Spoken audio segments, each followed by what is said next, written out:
Hello everyone, welcome back to Economics Notes channel. First of all, thank you so much for viewing our previous video. As you all know, we have started the UGC NET Paper 1 series and you all have viewed the previous video which talks about that what is teaching aptitude, and today we are going to learn about models of teaching, and the previous video was about teaching aptitude, and I'm very happy that you have viewed our previous video. Some students have liked the video, they are liking the notes, have wrote the comments. Thank you so much. Please keep supporting so that more and more students could get the knowledge, so that I could upload more and more. Thank you so much for supporting the Economics Notes channel. So keep showering your support by subscribing Economics Notes channels. Thank you. Let us start now the models of teaching. Okay, so today's topic is about models of teaching. हमने पिछली video में पढ़ा था that what is teaching aptitude. तो अब हम पढ़ेंगे कि टीचिंग के लिए क्या मॉडल्स होते हैं. ओके, पढ़ाने के लिए क्या मॉडल्स होते हैं. So the first model is pedagogy model. First model is pedagogy model. Pedagogy model होता है जिसमें हम टीचर जो होते हैं वो टीच करते हैं लेकिन बच्चे बहुत छोटे होते हैं. पेडागॉजी मॉडल होता है एडोलेसेंट्स के लिए, यानी बहुत छोटे बच्चों के लिए, जिसमें बच्चों को नहीं पता होता कि वो क्या पढ़ें और कैसे पढ़े. Right, so pedagogy model is for the adolescents, छोटे बच्चों के लिए, जिसमें फर्स्ट पॉइंट पढ़ते हैं ट्रेनर लेड लर्निंग. यानी यहाँ पे जो लर्निंग होती है इस मॉडल से जो बच्चा सीखता है, सो इस मॉडल के अकॉर्डिंग सारी की सारी लर्निंग ट्रेनर पे डिपेंडेंट होती है कि ट्रेनर बच्चों को कैसे सिखा रहा है और क्या सिखा रहा है, क्योंकि बच्चों को कुछ नहीं पता होता, छोटे बच्चों को, कि उन्हें क्या पढ़ना है और कैसे पढ़ना है. Second point, teachers determines what and how to learn. Pedagogy model में टीचर्स देखते हैं कि क्या पढ़ाना है और कैसे सिखाना है, what and how to learn. बच्चों को नहीं पता होता कि हमें सबसे पहले क्या सीखना चाहिए, हमें सबसे पहले कैसे सीखना चाहिए, क्या पढ़ना है हमें, तो वो सब टीचर बताता है. जैसे हम सबसे छोटे बच्चों की बात करें तो सबसे छोटे बच्चे सबसे पहले क्या सीखते हैं, क ख ग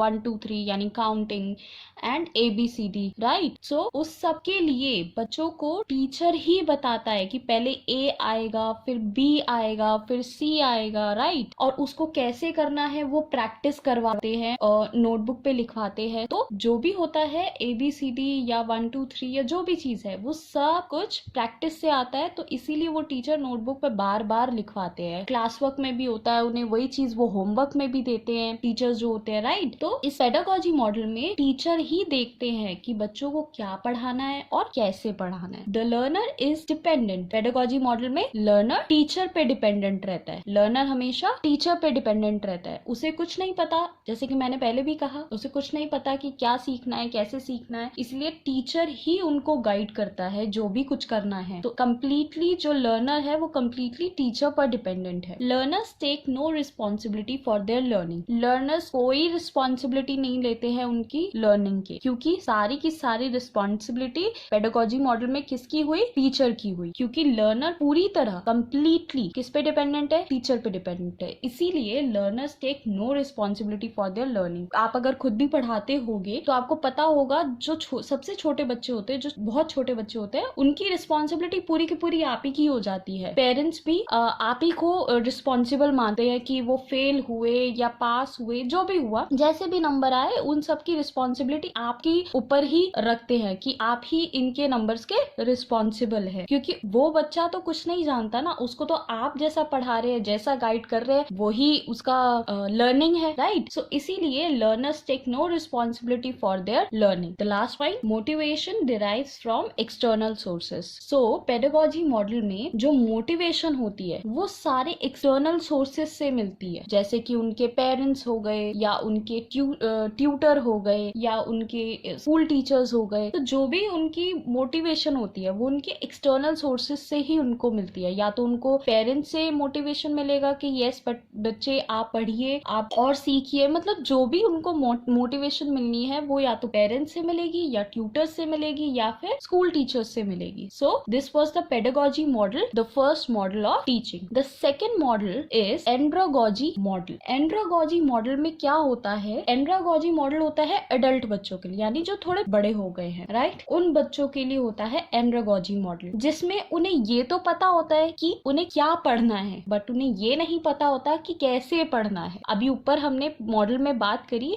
कि बच्चों को ना तो ये पता होता है कि क्या पढ़ना है और ना ही ये पता होता है कि कैसे पढ़ना है पेडागोजी मॉडल में, राइट. लेकिन एंड्रागोजी मॉडल में बच्चों को क्या पढ़ना है ये पता है, लेकिन कैसे पढ़ना है ये नहीं पता होता. तो इसीलिए ये मॉडल कहता है, the first point is self directed and goal driven learning, यानी self directed and goal driven learning. तो इनकी लर्निंग जो होती है एंड्रागोजी मॉडल में वो सेल्फ डायरेक्टेड होती है एंड गोल ड्रिवन होती है, राइट. सो सेल्फ डायरेक्टेड गोल ड्रिवन मतलब यहाँ पे टीचर का रोल थोड़ा कम हो जाता है. कैसे? क्योंकि बच्चा थोड़ा सा बड़ा हो गया है, उसे समझ में आ गया है कि उसे पढ़ना क्या है, बट उसे कैसे पढ़ना है उसके लिए थोड़ा बहुत जो गाइडेंस मिलती है वो टीचर से उसे मिल जाती है. तो यहाँ पे बच्चे सेल्फ डायरेक्टेड होते हैं, वो खुद से देखते हैं, एफर्ट लेते हैं और उन्हें गोल ड्रिवन, यानी उन्हें पता होता है कि हमारा गोल क्या है, तो वो गोल ड्रिवन होते हैं, गोल को उन्हें अचीव करना है. इसीलिए वो उस एंड्रागोजी मॉडल को इस मॉडल में हम कहेंगे कि ये सेल्फ डायरेक्टेड और गोल ड्रिवन लर्निंग है, जिसमें टीचर का रोल कम होता है. It uses role play, simulation and self evaluation as strategies. तो एंड्रागोजी मॉडल में अब क्या हुआ कि एंड्रागोजी मॉडल मैंने बताया आपको जैसे कि कैसे करना है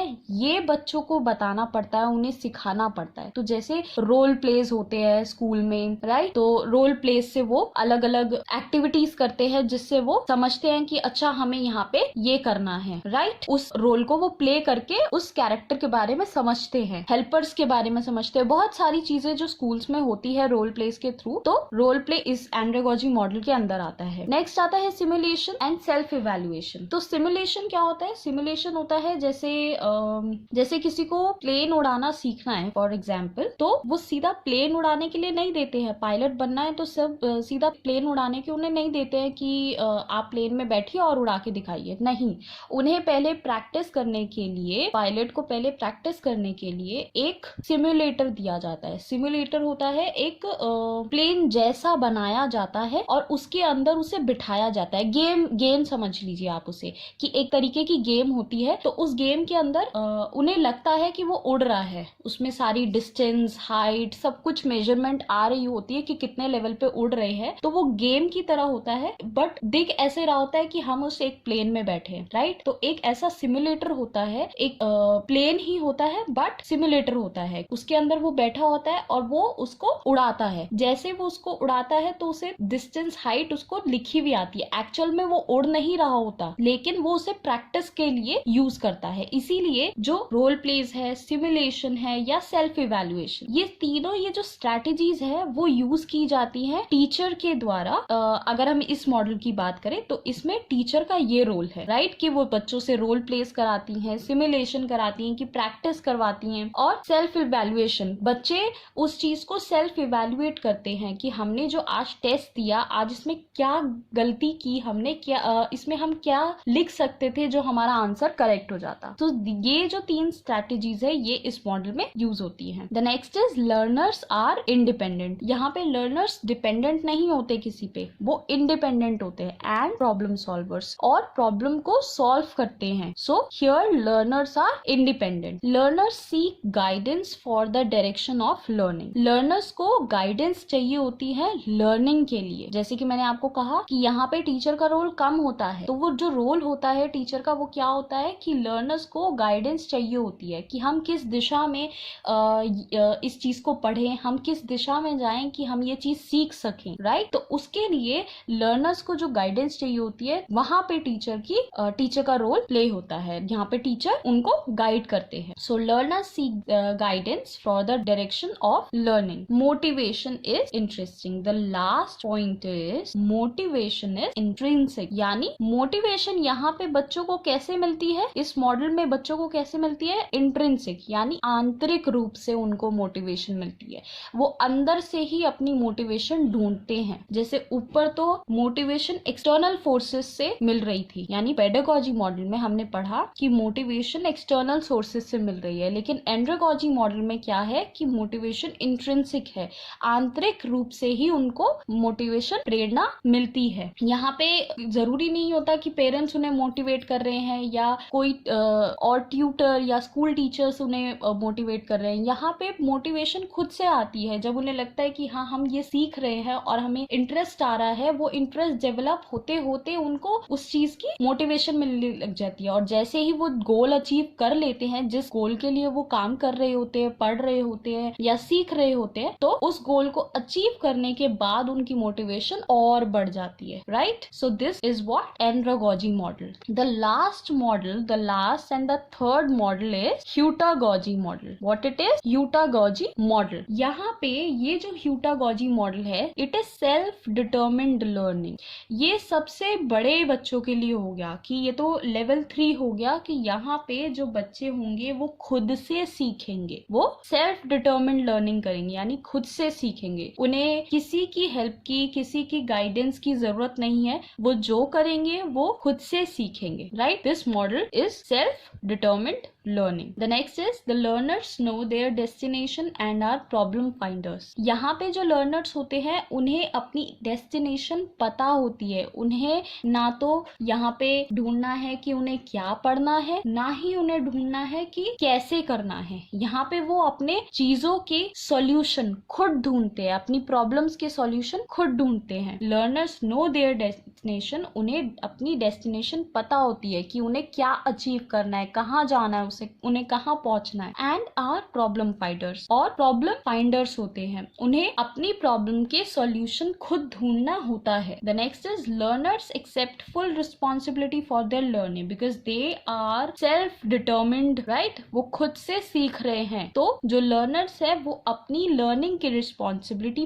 पूरी की पूरी अपने आप ही लेते हैं। Learners are inquiry driven. तो यहाँ पे लर्नर्स जो है वो इंक्वायरी ड्रिवन होते हैं। इंक्वायरी ड्रिवन मतलब उन्हें क्वेश्चनिंग करनी होती है कि ये ऐसा है तो ऐसा क्यों, उसका सॉल्यूशन ढूंढेंगे। राइट, इंक्वायरी करनी होती है। इंक्वायरी इन द सेंस कि उस चीज को जो चीज उन्हें नहीं समझ में आ रही कि ये ऐसा क्यों है, ये ऐसा कैसे है, तो उसको वो उसके सॉल्यूशन ढूंढने में अपना टाइम लगाते हैं। उस प्रॉब्लम के, उस इंक्वायरी के सॉल्यूशन को वो ढूंढने में अपना टाइम लगाते हैं। So learners are inquiry driven. Motivation lies in experiencing flow and knowing how to learn. यहाँ पे जो मोटिवेशन होता है वो किस पे डिपेंड करता है? वो एक्सपीरियंसेस पे डिपेंड करता है, और उन्हें पता होता है कि उन्हें वो चीज कैसे सीखनी है। तो जो वो एक्सपीरियंस करते जाते हैं और सीखते जाते हैं, जैसे जैसे वो सीखते जाते हैं वैसे ही उनके अंदर मोटिवेशन बढ़ती चली जाती है। सो motivation lies in experiencing flow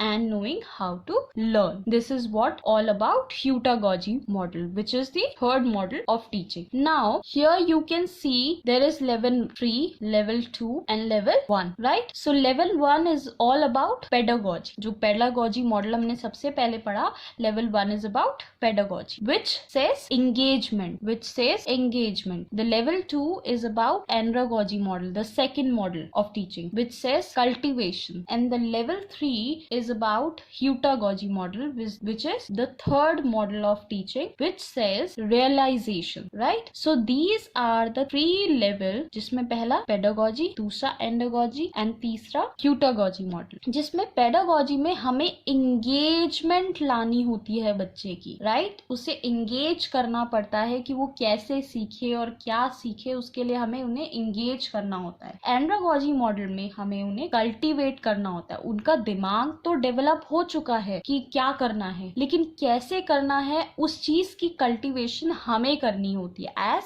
teachers. The third level is heutagogy. यहाँ पे उन्हें खुद ही रियलाइज हो जाता है, वो सेल्फ रियलाइजेशन से ही वो लर्निंग करना सीख जाते हैं। वो खुद रियलाइज करते हैं कि मुझे क्या प्रॉब्लम आ रही है, क्या मैं ये चीज हुई तो कैसे हुई, तो वो उसी चीज के वो प्रॉब्लम्स के सॉल्यूशंस ढूंढना शुरू कर देते हैं। तो this is what about level 3। Right, now the next is learners maturity and autonomy autonomy required, right? यहाँ पे pedagogy में level 1 की अगर हम बात करें तो learner की maturity बहुत कम होती है, लेकिन जैसे जैसे हम ऊपर बढ़ेंगे level 2 पे जाएंगे तो learner की maturity थोड़ी सी बढ़ जाएगी, और जैसे ही level 3 पर पहुंचेंगे तो learner की maturity बहुत बढ़ जाएगी। और इस तरफ हम देखें तो instructor control and core structuring required। यहाँ पे इंस्ट्रक्टर का कंट्रोल, एक टीचर का कंट्रोल रिक्वायर्ड बिल्कुल नहीं होता, because it is self determined learning. जैसे हम लेवल 2 पे नीचे जाएंगे तो लेवल 2 में एंड्रोगॉजी में हाँ चाहिए होती है, क्योंकि टीचर ही उनको गाइड करते हैं कि कैसे करना है, क्या करना है ये उनको पता है, बट या क्या पढ़ना है ये उनको पता है, बट कैसे उनको करना है, उनकी जो डायरेक्शन है, किस दिशा में उन्हें जाना है, कैसे जाना है, वो उनको इंस्ट्रक्टर, उनके टीचर बताते हैं। तो यहाँ पे यस रिक्वायरमेंट है। अब नीचे जाएंगे तो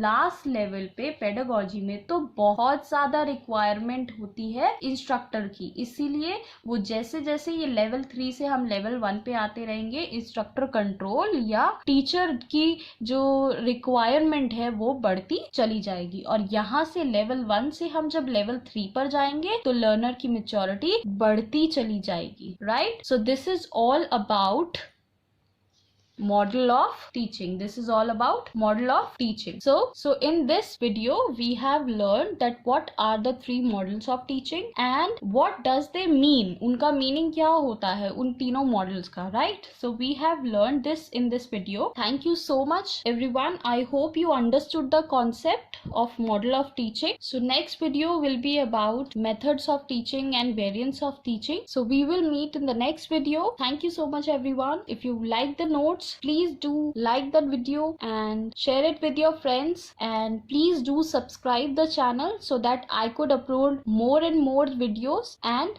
more students could benefit from these notes. Thank you so much everyone.